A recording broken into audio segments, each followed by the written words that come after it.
He is the Reds' director of pitching, promoted to that title in 2021. Derek Johnson joining us right now. Derek, how you doing, man? How come you guys didn't get Ohtani?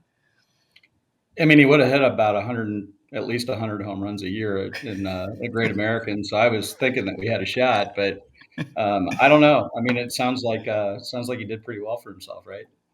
Yeah, he did very well for himself. Hey, we like to talk. Go ahead, Kratz. I know you're ready to go. Oh no, I was just gonna say I'm glad you shaved that thing on your chin and you put a Oh, Reds hat on. Like, do you just have a Reds hat that do you go around getting groceries at home with a Reds hat? Like, it's a trucker cap, man. Like I drive around in it. I guess it's about the best I can do. yeah, that's fair. That's fair. So why would Yamamoto not want to come to Cincinnati to be under the tutelage of? And I'm saying that jokingly, but I'm also saying this seriously. To me, the best hitting coach in baseball right now, pitching coach in baseball right now, is you. Are you dumbing down the pitchers that should come to Cincinnati because the organization says, whatever. DJ will just fix whoever we get, and then we can get value out of our pitchers. Well, I don't know exactly how to answer that question, but I'll start by saying, we've obviously been in a place in our organization where, we've had to make some cuts and tear the thing down. We're in the process of building it back up, and we've acquired some really, really good talent. Some of them are still pretty young. Some of those guys actually got thrown into the fire, in the last couple of years, whether they were ready or not. But I think really in the end, we're going to kind of look at this and look back and say like it was almost the perfect storm for us, because I think under normal circumstances, some of these guys wouldn't have had a chance to play as early as they've had a chance. So I think when you look at it that way, you start to kind of look, okay, what happens in 24, what happens in 25?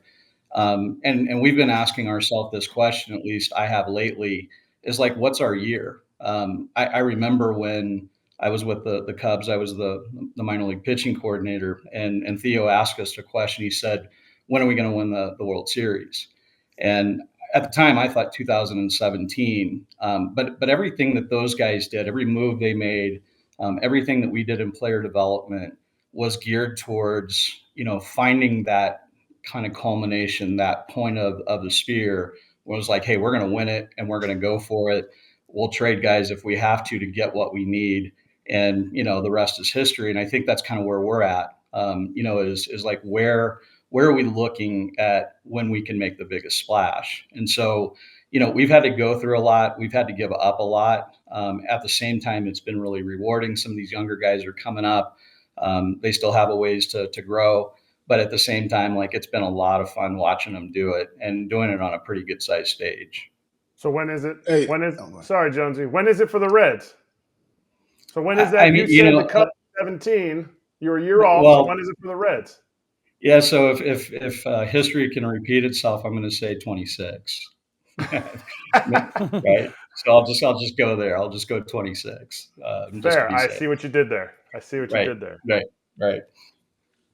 all right, DJ, I want to ask. You've been around, and you started. You've been around, especially some studs since 2011, 12, college, Right. but also predates social media in a way. What do you think about these social media pitching coaches, gurus now that are just obviously a plethora and just Yeah. taking all these parents' money? I mean, it seems like a pretty good damn deal. Well, the taking money part of it is obviously the one thing I would probably disagree with the most. But the one thing I think that you can't really look past is you can learn baseball from anyone. And if you get on those social media posts and the gurus and the folks who are kind of doing it on the internet, you can tangle through the stuff that you look at and go, no chance. I mean, like, I can't do that with my guy. That's not something that you would do in the big leagues, but maybe it is something that you do as a building block for a kid who's in high school or early high school or whatever. Obviously injury is a big factor in all of this, but I found over the years, I can't beat them. I can't disagree with all of them. And I don't know where all of them are coming from. What I can do is take bits and pieces of it and go, I think that's pretty cool. I can use that. Or I can put that in my toolkit and maybe save it for a rainy day. I think like the bottom line is some of it's good and some of it's bad. You guys, you all played, and you've seen that. You've seen that the drill that like, hey, it's a great drill, but it doesn't work for me. You've also seen that kind of drill that isn't supposed to work, but for whatever reason, it speaks to you, and all of a sudden, your swing gets right. And so then you keep it and you believe in it. And you've also seen where you keep doing that drill, and over time, it kind of corrupts itself and becomes less useful. So, there's a lot of different ways to slice the cat, if you will, or the cake, and there's a lot of different ways to do it. I think the bottom line is, I think there's a lot of really good information out there. You just got to be really careful, especially when you're spending money on it. I don't think we're slicing any cats here at FT. Yeah, we're so not going to slice a cat. Yeah. We like cake. We like birthday cake. What is the number one attribute that you like to see in a pitching prospect when the org says, hey, we drafted this guy, we're going to invite him to big league camp? What's the number one attribute that Derek Johnson's going to be like, look down the six pack and be like, whoa? I don't care what kind of stuff they have. Obviously their stuff has to be good or good enough. It's that dog in them. It's that mindset. It's to me, that's a quality that is really hard to instill in a player. If he's not competitive, if he doesn't have a competitive spirit, if this guy isn't willing to fight for himself, if this guy's not willing to fight for what he believes in. One thing as a pitching coach is I can go up to someone and go, hey man, what about this? And the guys who are yes men and say yes on everything, generally speaking, don't have a good enough base yet to understand like, hey, this is mine and you're not going to take that away. It's the one thing that every player has. You got here for a reason, right? Like there's a reason why you are in big league camp. And there's a way that you got there. And so that route, the history of that, it should become really important to that player. If I come up and sort of like with the win say, hey man, like what about this? Yeah, I think it's great, for you to think of it. Maybe there's some truth to it. Maybe there's something that you can use with it. But if you're willing just to sacrifice kind of everything that got you there, I think that's a problem, because for me, like I need you to know like, hey, when it's me versus you and the game is on the line, I don't care if you know my fastball is coming. I don't care if you know my breaking ball is coming. Here it is. Can you hit it? When and if you do, I tip my cap. When and if you don't, I walk off the field and I did my job. DJ, I want to ask about my guy, Hunter Greene. I think he took a lot of major strides towards being the stud and star that we all think he is. Obviously, the person, top class, top notch. Barring, obviously, injuries, what do you think he needs to do to take that next step, to be the all-star, to be into that Cy Young category competition? Because his stuff, we all know, plays. And this is going into his, I think, third or fourth full season. So Third. I think third full season. And, he's learned a lot at the big league level. What do you think he can do to just make that jump to, all right, this guy's elite? Yeah, so it's great that you asked that question, because it really kind of falls in line with what we just talked about. Hunter is one of the best kids I've ever been around. Athletically, he's elite. The way he throws the baseball is elite. He's been his parents did an outstanding job of raising him. He's just a good young man. But I did have a talk with him later in the year about kind of being a dude, and not that it has to be necessarily what you see on the mound. It's what he does in between. And, I think Hunter, along with a lot of young guys, really, they struggle and they search for what works for them. And I think that's definitely where he's at. I think he's a work in progress on, how he plays catch every day, what he does as a routine. And they build those habits in the minor leagues. Unfortunately for Hunter, he had a couple of things against him. He was hurt when he first came in. COVID struck, and now all of a sudden he's on our team. And so he really hasn't pitched very many innings of baseball professionally. So he had to learn a lot of this on the fly. And so I think for him, it's kind of those dude qualities that we're talking about. It's like, if you study for the test, now go out and get an A on it. And I mean, he's got to learn how to study. And we've talked a lot this off season. I think he's doing a really good job, with his throwing and kind of upping that, like the volume and the intensity of it. And, for me, it's like taking those steps. It's, he's going to walk into every game really confident. He does prepare. He understands what hitters are trying to do to him. He does know that he has a target on his back, which I love. Like, to me, it's the best way to pitch. I don't want to be under the radar when I'm pitching. I want to be like, hey, this guy knows, and they have to be ready to hit me. And if they're not, I'm going to have my way with them.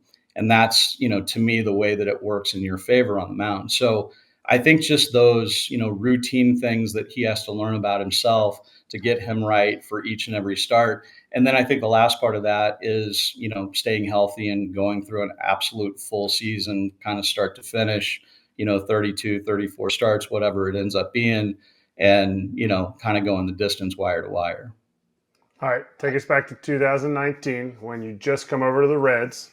Take us to the conversation that you had with one of your previous tutelage young men, Sonny Gray, in college. Talk through the conversation that you had with him when he came out of the situation in New York that he had. Because we talked about this earlier. We talked about a conversation that he and I had about how Larry and him didn't see eye to eye on pitch selection. Talk about that conversation that you guys had. Like, oh man, I love playing for DJ. He gets me, blah, blah, blah. And then he goes out and is an all-star. I had a real head start, right? Like, I've known him since he was 15. And I was there for a really good bit of his high school career, and then obviously for his college career. And so to circle back with him, it was just, A, it was a lot of fun, B, because I love the kid, and B, to me, like, he had just sort of gotten off the rails a little bit, and I wouldn't blame anyone for that. I think, if nothing else, like, he was being a student of the game. He was listening to the people who were trying to tell him, hey, this is what we think would help you get better. And so, he was being coachable. And I think along the way, he kind of lost himself. And so really the conversation with us just revolved around getting back to who he was. And I've had a saying, I've said it for a long, long time. It's be great at what you're good at. And, Sonny has a good two-seamer. It's a seam shift kind of thing that works really well for him. He was throwing mostly four-seamers. His four-seamer is kind of a cut ride pitch, which is also good. But he was throwing more of those. He was throwing more sliders. He wasn't landing his slider as much. But he had a curveball that he was born with, literally, and I wanted him to throw that a little bit more. So it kind of became, hey, I want you to continue to throw the four seam. I want you to continue to throw the slider, but strike pitches and pitches that we can believe in and that the hitter has to be responsible for. Let's go a little bit more with the two-seamer, and let's go a little bit more with your curveball, which he did.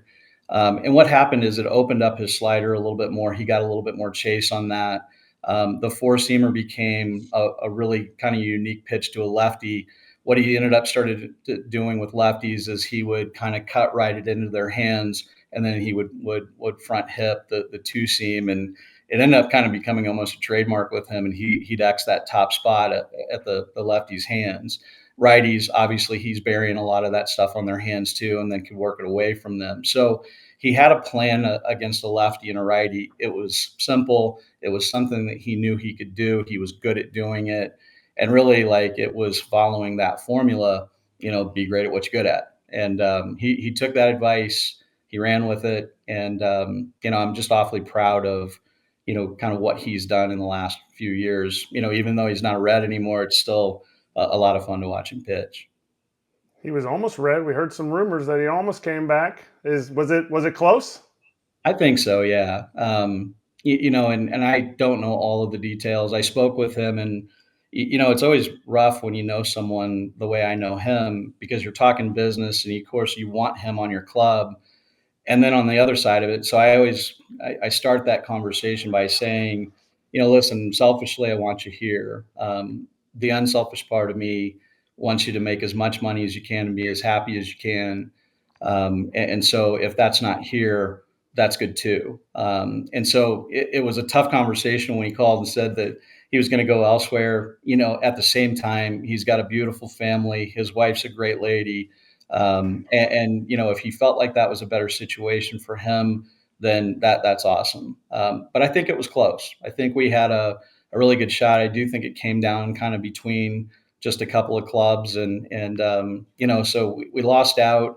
At the same time, there's reasons for that. Who's the next guy we're going to sign? What's next? We always got to kind of keep moving. I wanted to ask about the 23 season overall. Started out, especially in the Central, it started out with Pittsburgh. We've over here talking, is Pittsburgh going to the playoffs? We Right. don't know. But just the excitement this year from Pittsburgh, Cincinnati, not just St. Louis, Chicago, and Milwaukee. How exciting is it and bright for your future, exciting for your future that you guys, small market, you guys in the Pittsburgh Pirates are going to be knocking at the door now. You're not just going to be the doormats of the Central. You're not going to y'all ballpark and everybody just run to the bat rack. It's like, I don't really want to go here no more. How is that, knowing that, like, you know what? We have a team now. We got a squad. We got some young studs, Benson, De La Cruz, and the pitching staff. Let's not talk about them. How is that, knowing that, like, you know what? Even if and we got money to spend, you guys can be formidable in this division no matter what the other divisional rivals have made. Yeah, I would just start by saying last year, and we fell short, but it was one of the funnest years I've ever had as a coach. And it was probably the theme for me was like we didn't know what we didn't know. We had so many young guys, and it was their first time for doing everything. And it was just a very close-knit group. Generally speaking, every year you're going to have a little bit of riff somewhere, right? We didn't really have any of that. You always kind of feel that offense versus defense, pitcher versus position player kind of thing. And honestly, I never felt that at all the way through the year. And I think it's a testament, number one, to some of our team guys, that led our team. Jonathan India, I thought, was a great leader. Luke Maley was a good leader, I thought. There were a few guys, obviously, with Joey, and just all of his experience and how he speaks. And, when Joey speaks, everyone listens. So we just had a lot of people that were, kind of pulling in the right direction or the same direction. And then again, it was just kind of cool because it was so young, and it's like they didn't even know. They were just out kind of having fun. And, I remember sitting on the bench in Milwaukee when Ellie stole home, and I'm watching him, and I can see that he's going to do it.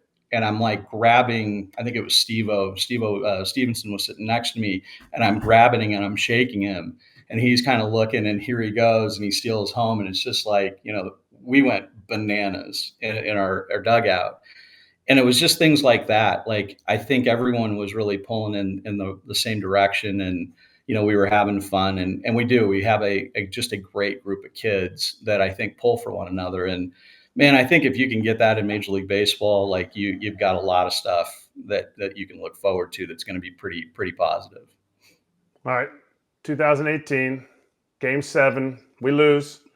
We go home, we get hugs, and you text me that you have a great opportunity to go to Cincinnati. That is more than an opportunity that is anywhere else. Fast forward to 2023, and your boy CC, Craig Counsell, has a very similar opportunity. Now, you set the market for pitching coaches because of an opportunity that the Reds saw in you.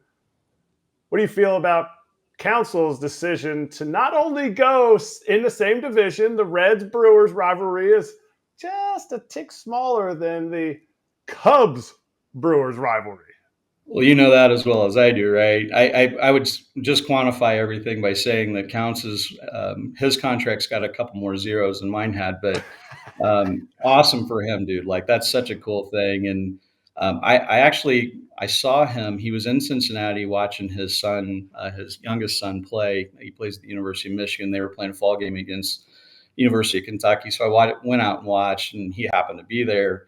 We talked for 2 or 3 hours, and he was talking about all of this. Then he made no mention of the Cubs, which maybe there wasn't anything there at the time. But I look at it. I think he was right, and he was talking about the same things that he talked about in his interviews after they hired him, and he did. He tried to help coaches in the future make more money, which the players are doing a great job of that. Hopefully the coaches can start to kind of push in that direction too. And so by Counts doing that, certainly for coaches, it's got to help. But I'm happy for him. I think he's a great manager. I think he's a great guy. I think he's easy to play for. He's definitely easy to work for. And like he's definitely kind of breaking the mold in terms of like maybe what we're going to see here in the very near future. So we've seen some guys leave MLB and go back to college. Wes Johnson, right? Yep. What's the way to get these guys to stay? Why? Like you left college, came to professional ball, but you see guys going back now because the money, the home, you're in one place for the whole time. You're staying there. All you have to really do, especially if you're the head coach, all you got to do is send your lackeys out there to recruit. And you're like, oh, let me see them one time in camp, right? So how do we get guys to want to be coaches in Major League Baseball? Is it upping coaches' salary? Is it giving them more authority? What's the way to make these guys want to stay? I think the salary is a big piece of it. And I think you have to look at it even further than just, the major leagues. Like, there's a ton of really, really good minor league coaches that are very poorly paid in a lot of ways. So the minor league coach who's, making X can go to a college, do the same exact job, be home, way more, and then make double that.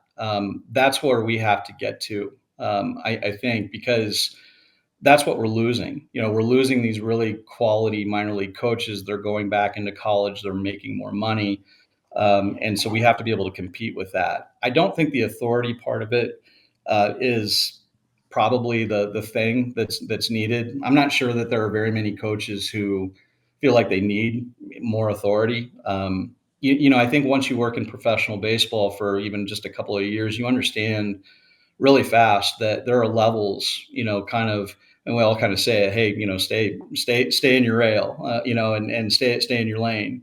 And so you understand really quickly that there's a lot of pieces that go into, who we're going to get in the draft, who we're going to get internationally, what we're going to spend on acquisition wise. And so to me, it's almost like you relent that. You don't, it doesn't even bother you anymore. It's like, hey, we got this guy. Okay, now what? What do we do with him?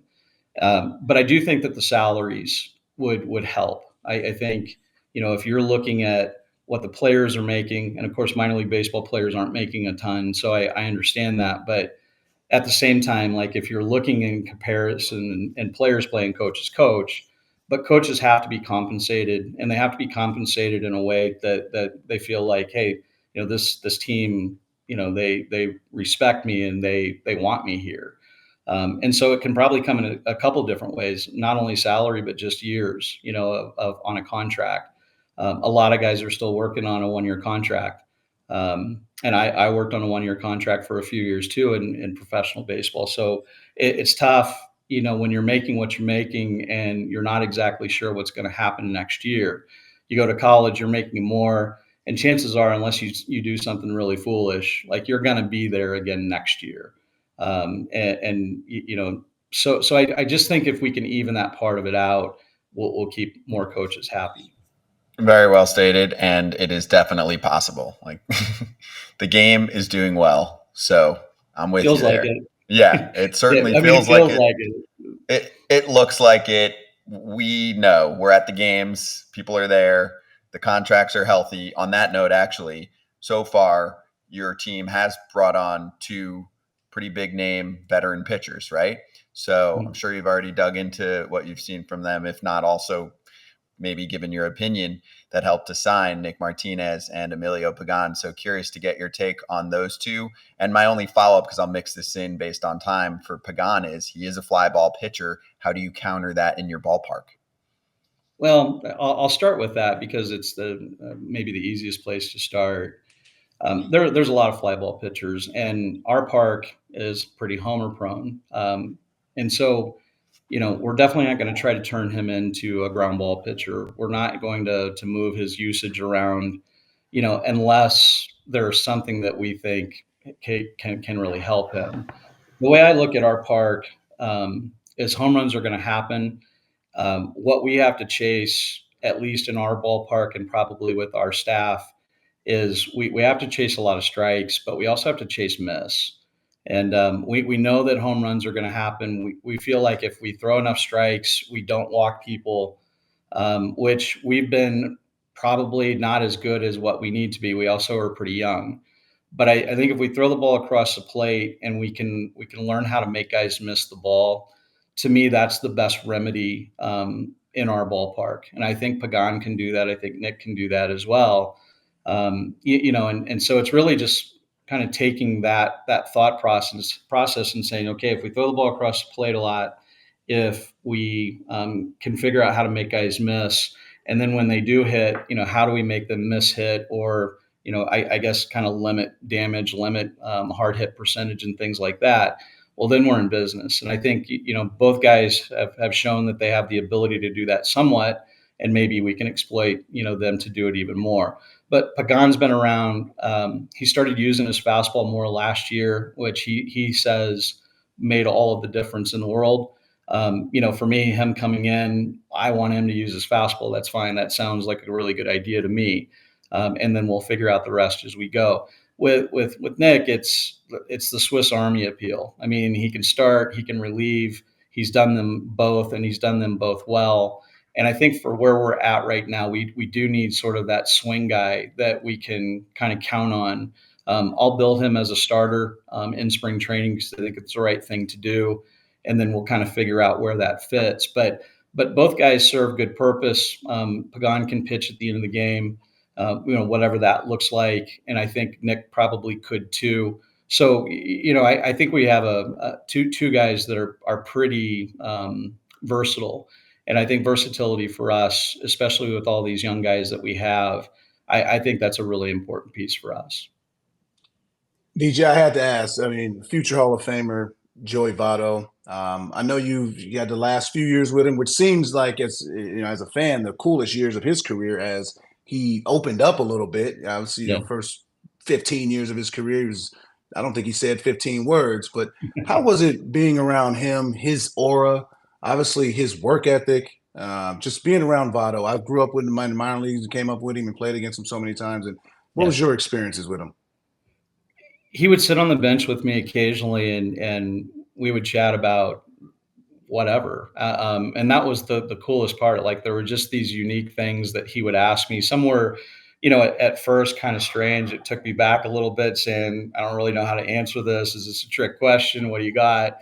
But he's a very, very deep thinker.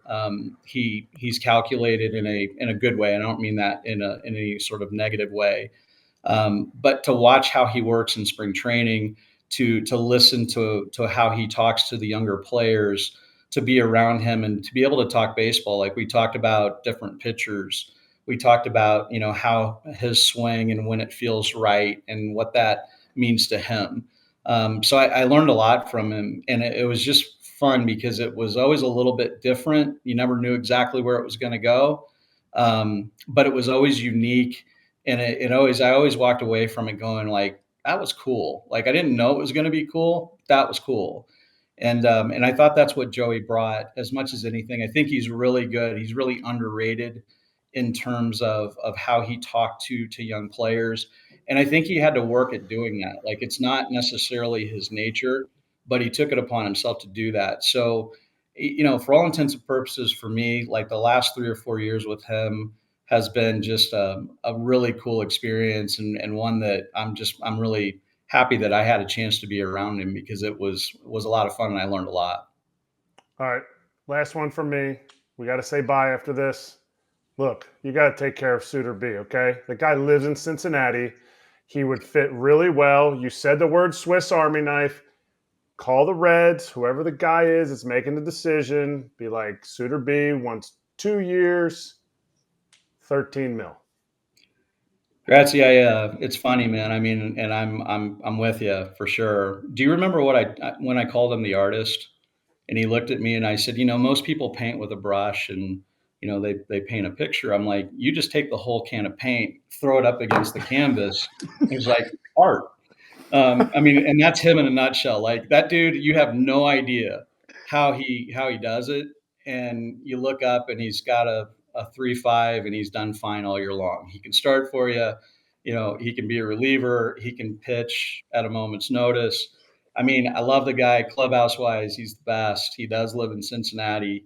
Would love to see him with us. At the same time, got to stay in your lane. But I have definitely talked about him. Get it done. Get it done. All right, DJ. Gotcha, babe. Are we going to add that to the title then, Kratzy? Sure. Yeah, pitching recruiter, coordinator, director of pitching philosophy, jargon. All of which is to mean nothing, really, right? Gotcha. No, it just means, hey, more names in your name title, right. More cash in your pocket, more years guaranteed. You're the Shohei of the pitching coaches. All right, DJ? Yeah, I'm not sure I'd do that. I don't know if I could defer that much. Good call. Like, holy wow. Yeah. That's pretty good, man. Like, that dude's set for a long time. Yeah. Derek, awesome to have you on here for the first time. Really appreciate it. Great conversation, and hope to do it again sometime. Enjoy the rest of the off season, man. Thanks, guys. It was really cool being here.